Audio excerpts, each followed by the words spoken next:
All right, everybody, welcome to the Locked On Avalanche podcast, part of the Locked On Podcast Network, your team every day. I am your host, Chris Maselli. With me, as always, Mr. Shaggy Von Doom, Kyle Sullivan, and you got to feel good if you're an Avalanche fan. You get the 4-game losing streak over with, and you do it in a fashion that you're more familiar with in Avalanche hockey. I think that is what people wanted to see over the past 4 games. If you're going to lose, it's okay. I mean, you're going to lose some games, but they just weren't playing well. So Kyle and I will break all of this down. But first things first, thank you for making this your first listen of the day. That is always appreciated. Follow the show, social media outlets, LOPN_Avalanche on Twitter, Locked On Avalanche on Instagram. Questions, comments, concerns, opinions, lockedonavalanche@gmail.com. And follow our show over on YouTube. Hit subscribe, get notified when a new show goes live. Okay, so yeah, 5-3 win. Avalanche look 110% better than they have in the last 4 games.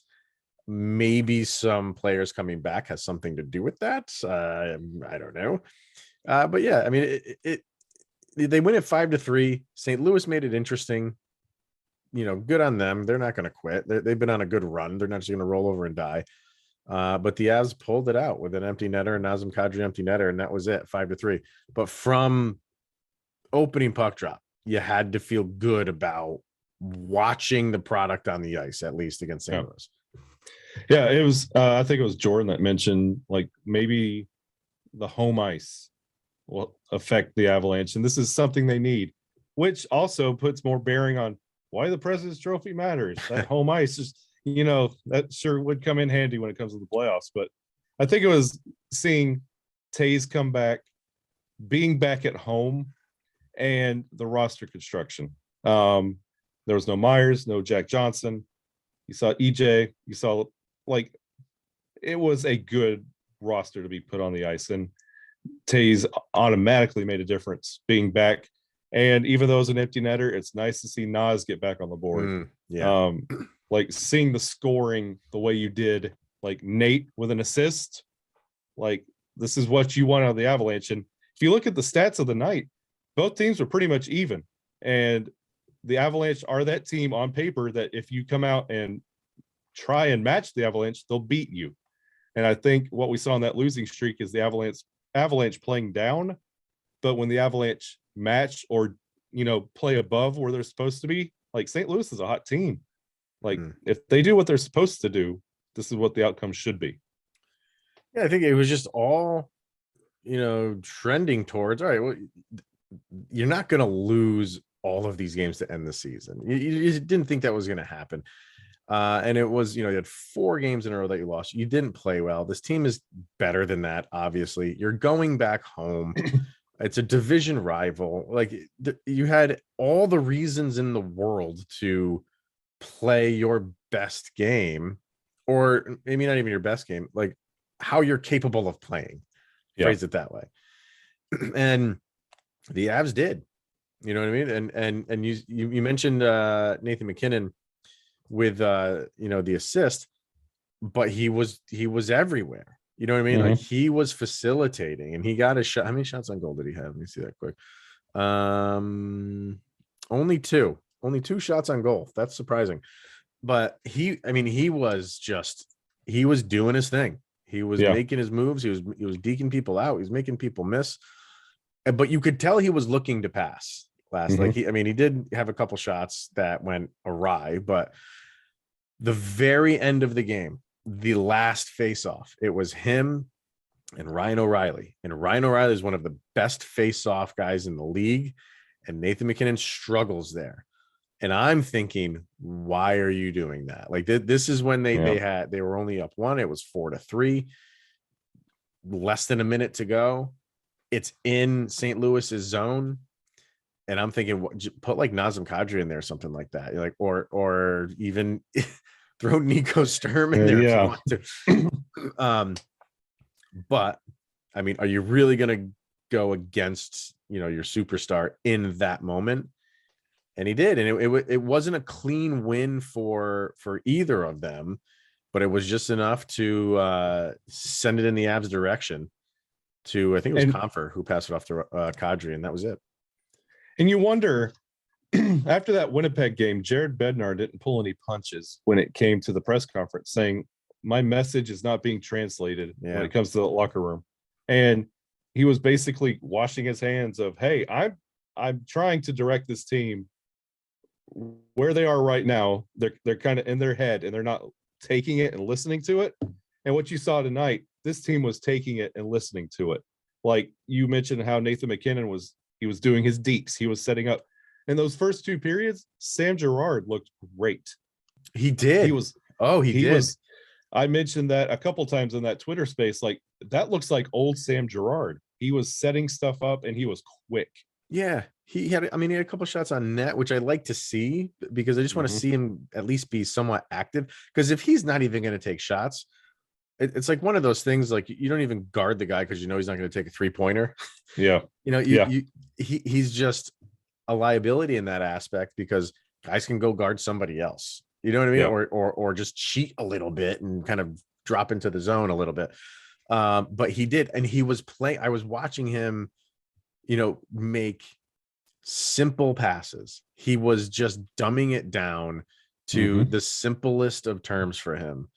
And then he just kind of progressed from there. But yeah, I agree with you. He had a noticeably a much stronger game. And I think that's a confidence builder for him going forward, I think. Yeah. And especially like off that first period, like tempo was the story. Nothing was on the scoreboard. It was just tempo. Yeah. And then second period, it was, you could basically say all Avalanche because it was Lehkonen, EJ, Manson, and Brandon Saad. But like you could say it's all Avalanche, but like that's where things really started tipping. And then for the Avalanche to get ahead and stay ahead, that's what you want to see. You felt really good after that first period. Really, really good. Nothing to show for it on the scoreboard, but you kind of felt like something's going to break through here in the second, and they kept it up. Man, like that they kept the puck in the offensive zone for extended periods of time, and it was one of those things where it looked like they were on a power play and they weren't. Yeah. And speaking of the power play, 0 for 3. I know one of them was only a 10-second power play.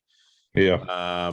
But what'd you think of it? I mean, it was kind of pedestrian. It was, at least they were, setting up plays. I'll give them that. At least they were setting up plays. Very pedestrian, but yeah, they were setting up. There were glimpses that something was about to happen. And again, what this power play is going to look like when Mikko returns on Thursday and when Gabe comes back for the playoffs, it could be a completely different animal, but you're starting to see breaths and kind of like it's starting to click a little bit. Again, nothing showing on the score sheet when it comes to the power play, and power plays are crucial when it comes to the playoffs. So yeah, what this playoff roster could do with the playoff power play is yet to be seen, but it's starting to get there. All right. Let's hear from HelloFresh, and then we'll continue this chat on the Avs 5-3 win over the St. Louis Blues. But HelloFresh, with HelloFresh, you get farm fresh, pre-portioned ingredients and seasonal recipes delivered right to your doorstep. Skip the trips to the grocery store and count on HelloFresh to make home cooking easy, fun, and affordable. That's why it's America's #1 meal kit delivery service. Get farm fresh, seasonal produce and easy to make recipes delivered right to your door every week. Ingredients travel from the farm to your doorstep in under a week, so they always arrive fresh, all without a trip to the grocery store or the farmer's market. And it's all about convenience with HelloFresh. Not only do the ingredients come pre-portioned, so you're not overbuying or wasting food, but it's easier than ever to get filling meals on the table in a snap with options like family-friendly or quick and easy recipes. So go to hellofresh.com/lockedon16 and use the promo code lockedon16 to get up to 16 meals and 3 free gifts. Once again, hellofresh.com/lockedon16. And that promo code is lockedon16 for 16 free meals and 3 free gifts.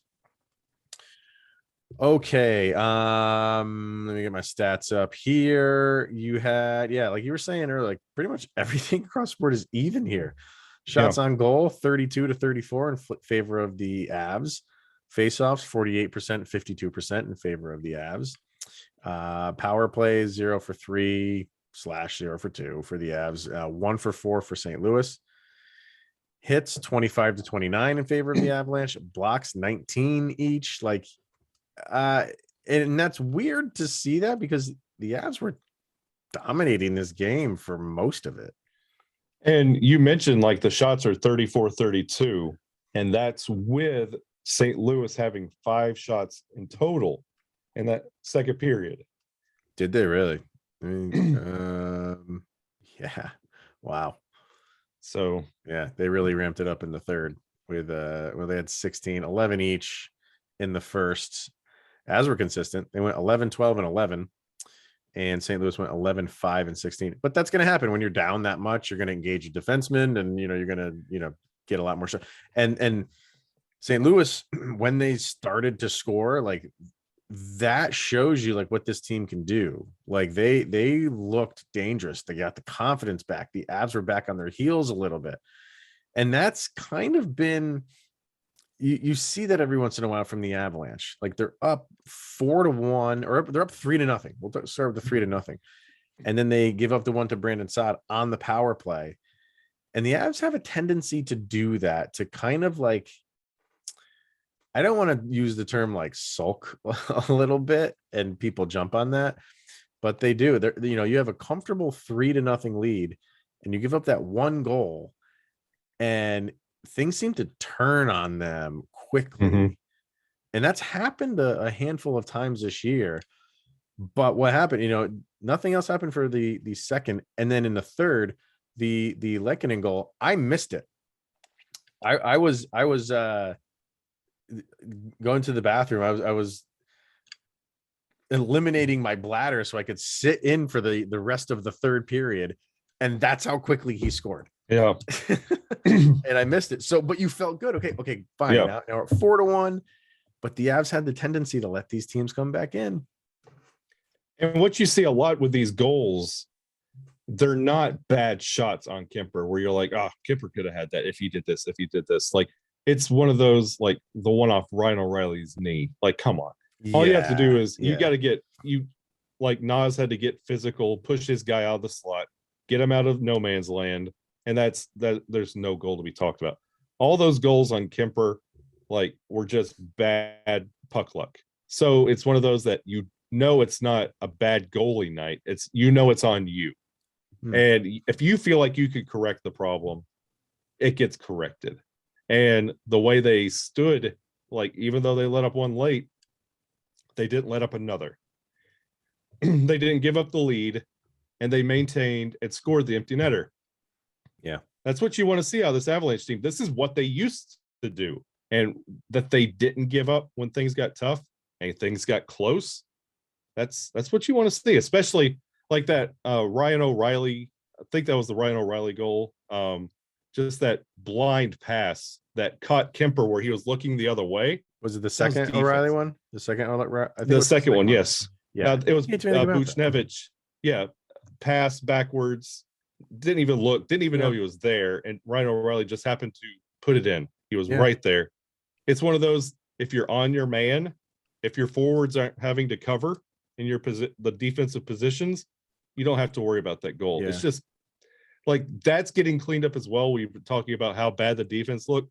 There were bright spots, but there were still some rough spots, but those are getting cleaned up. So you can feel good about that. Sure, definitely. A defensive play by a forward that was not good was by Nathan MacKinnon. He was kind of mixing it up with Ryan O'Reilly going into St. Louis's offensive zone. It was right around the blue line. The two of them were kind of like tackling each other. O'Reilly gets up and continues to play. MacKinnon gets up and kind of is looking at the ref like, what's going, like, don't do that. And they had an opportunity. And he does that sometimes. When he gets hot and heated, he kind of stops playing and looks around for a penalty. And you can't have that, man. Like, go play, finish the play. When the whistle blows, then go complain. But so you don't like seeing stuff like that. But I thought, Bo Byram again is man, like, Remember when the trade deadline was around and everyone's like, and he was injured, and it's like, Yeah. teams are going to want Bo Byram, and we kept saying the Avalanche are not giving up Bo Byram, and for the last 2 games anyway is a glimpse of why this is going to be a special dude for years to come. And we talk about we're always kind of cowering every time he gets hit because you're worried, concussions and all that. Sure. He laid a hit in that first period that I'm like, you know what? Go get him, Bo. It's like enough. You're good. He's played in enough games that consecutive games where it's like, I know what you mean. Like it's wearing off a little bit, but still, if he takes a hard one, you're still gonna cringe a little bit for sure. Yeah, there's gonna be receipts on that hit, and like St. Louis is in the playoffs. This might be a second round matchup that we have to look at. So there's gonna be receipts on hits. So Bo, keep your head up. Yeah. As far as the points go, you had Nichushkin 1-1, Newhook 2 assists for Alex Newhook, so that's good. McKinnon with the 1 assist, Comfer with 2 assists, Kadri with the goal, EJ with the goal. That was a nice one. Mm-hmm. Your boy Josh Manson gets in on the action with a goal, and then Sam Girard with an assist. So you had a good mixture of guys on different lines, with Newhook with the 2 assists, Nichushkin with the 2 points, Sam Girard at least got an assist on the day. So it's just a more like comfortable feeling when so many guys are just taking part and getting in on the action. And I thought it was a great game. Like you let it, I say you let it slip away, not that you like lost the lead, but you wanted just this game to end with not being an Avalanche fan and coming off a 4-game losing streak. You just wanted it to end like safe and sound, nice, comfortable 4-1 or even a 4-2 win. But when it got 4-3, you're like, come on, guys, don't do this. Don't do this to me now. And the way St. Louis plays and the history that Nas has, like you're glad that there wasn't injuries, there wasn't goonery, there wasn't fighting, there wasn't like a Nas suspension right now going into the playoffs would just be par for the course with how everything's gone for the Avalanche. So you got out of there clean, you got out of there with a win, you tied for the most points in franchise history, which is what you want. And you, like you mentioned, you got scoring from each one of the lines. And for years, all you had to do was match up with the top line and then ride the next 2 to 3 and then match up with the top. Now you're getting it from everywhere, and teams are having trouble with that. Yeah, it was good stuff. It was good. And they, like you said, they tied the record for points in a season for the franchise, 118. Took 5 games to get there, but they finally did it. Now they have a couple to try to beat that. You can't rush art. You can't rush art. As I hope you're going with the Toy Story 2 reference there. Yeah. That's like for some reason that's like my favorite scene in that movie. It's just so satisfying to see everything just get shined and everything. Yeah. That's a very good scene. Yeah. From Garris's games. All right. Let's hear from Built Bar, and then we got a sound check to get to. Built Bar, did you get the email? I did indeed. Today? So remember how we always say Built Bar always comes out with new flavors and things like that, and they just came out with Built Bar granola bars. Mm-hmm. I think an order is coming to my house pretty soon. So I don't know if they're a limited edition thing. I think they're in the regular the regular lineup for a Built Bar. So I know a lot of those that joined in our Twitter space tonight were making orders after I mentioned the granola bars in the Twitter space. There were a lot of orders being put in for those granola bars, and they were talked about on their Instagram as well. So make sure you're following them on socials as well. And I know there's 3 flavors of the granola bars, and I know one of them is peanut butter related. So those are coming my way. But if you have not checked out Built Bar, I don't know what you're waiting for. It's the best protein bar on the market, including the Built Bar Puffs, which is there they are, the protein infused marshmallow protein bar. And most Built Bars contain 130 calories, 4 grams of sugar, 4 grams of net carbs, and 17 grams of protein. So go to built.com, use the promo code LOCKED15 to get 15% off of your order, including those new granola bars. So go over to built.com. Once again, the promo code locked15 for 15% off at built.com. We have a winning sound check to get to. First time in a little while that we get to do this. So if you're new to the show for whatever reason, Kyle and I select songs that we feel best summarizes the most recent game. In this case, obviously, it's the St. Louis Blues. And we add these songs to a playlist that's over on Spotify. Just go search LOPN Soundcheck, follow it, listen to it, rock out in the car, do whatever you want to do. I mean, and today is the reason why I love this thing, because it's a wide variety, a pretty eclectic mix on that playlist, and today encapsulates that. So I mean, we're on opposite ends of the musical spectrum today. Yeah, go ahead. Yeah, we are. Well, if anybody knows me, like, I have a heavy metal background. I play heavy metal guitar. Like, this is a group that I seen live. So today's sound check is we'll have to get it. We'll have to get into that after you announce it. One of the top 3 shows of my life. I'm not even joking. Okay, put it out there, then we'll talk. Backstreet's Back, otherwise known as Everybody from the Backstreet Boys. Yeah. Oh wait, the song's not even called Backstreet's Back. It's Everybody in parentheses. Backstreet's Back. Ooh, okay. All right. I did see. I literally saw Metallica in January of this same year. I saw Backstreet Boys, Hootie and the Blowfish. Yeah, and like Backstreet Boys slayed it. You got to think all they have to do is sing. Like, Metallica's gonna play, like they got a lot of things going on, but Backstreet Boys slayed. I love that show. Really? And I saw Bare Naked Ladies that same year too. Man, they slayed. I was like, this blew me away. And what was it like? You chose to go, or this was like you were dating someone and they wanted to go see him? Well, I was also dating someone at the time, but okay, I am a hardcore Backstreet Boys. Like, wow, hey man, New Kids on the Block, NSYNC, like all of 98 Degrees, BB Mac, like, yeah, bring it on. I mean, I can't get into country music all that much, but my wife, Garth Brooks, came to the area, and she's looking at it, and she goes, we have to go. And she's gone to so many. I've dragged her to so many concerts of mine. I'm like, yeah, of course, we'll go. That's fine.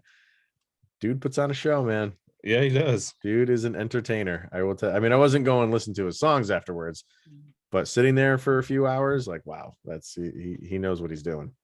He's good. Same with Backstreet Boys. They know what they're doing, and they do it well. I mean, they've been around long enough that, like, same thing with like New Kids on the Block. Like, it's nothing I listen to anymore, but they've been doing it for so long.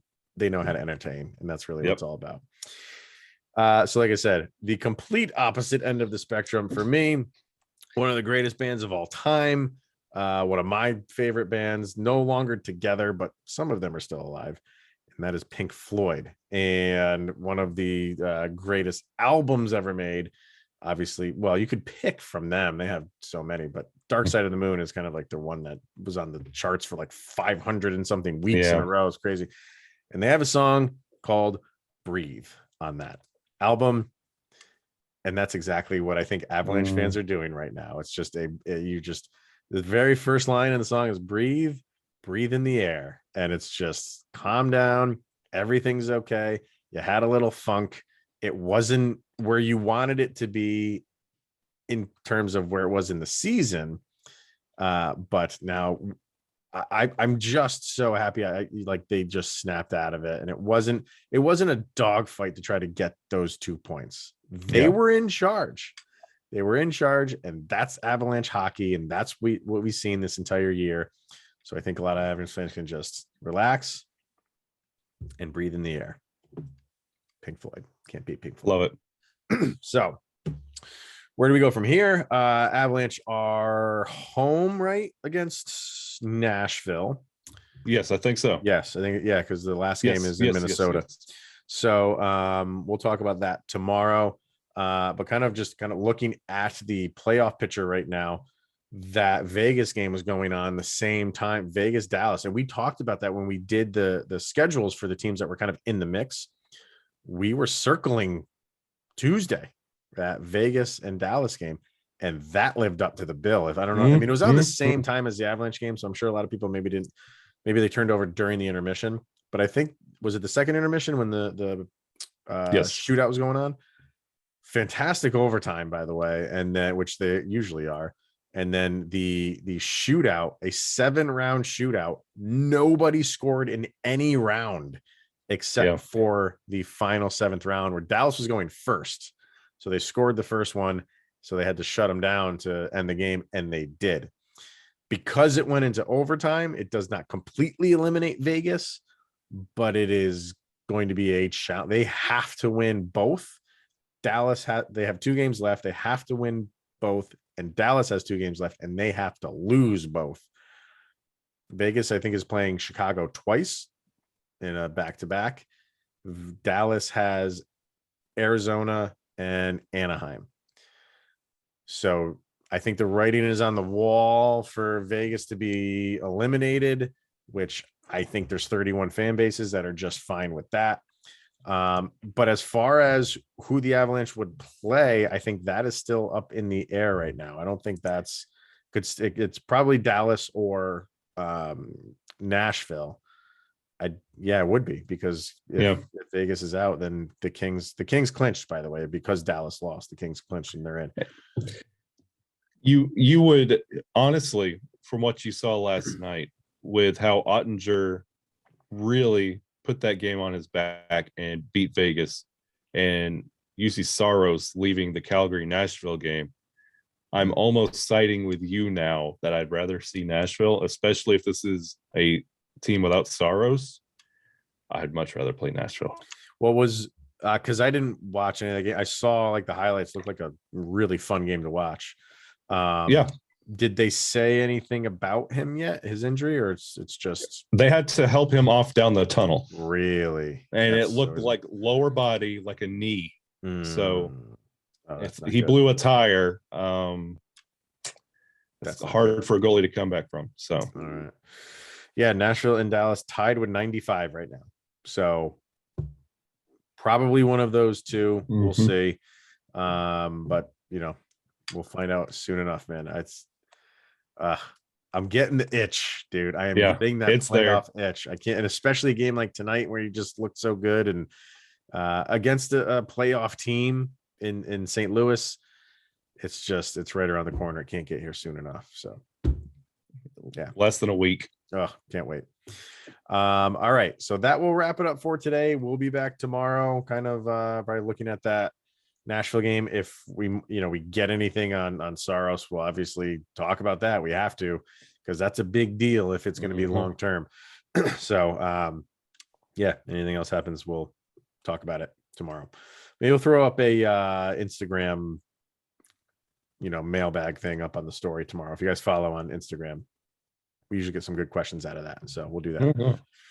All right. That will wrap it up for today. Thank you for making this your first listen of the day. That's always appreciated. Go check out Locked On NHL, especially now. It's the end of the season. Exciting things happening around the league. Go check out Locked On NHL for your second listen of the day.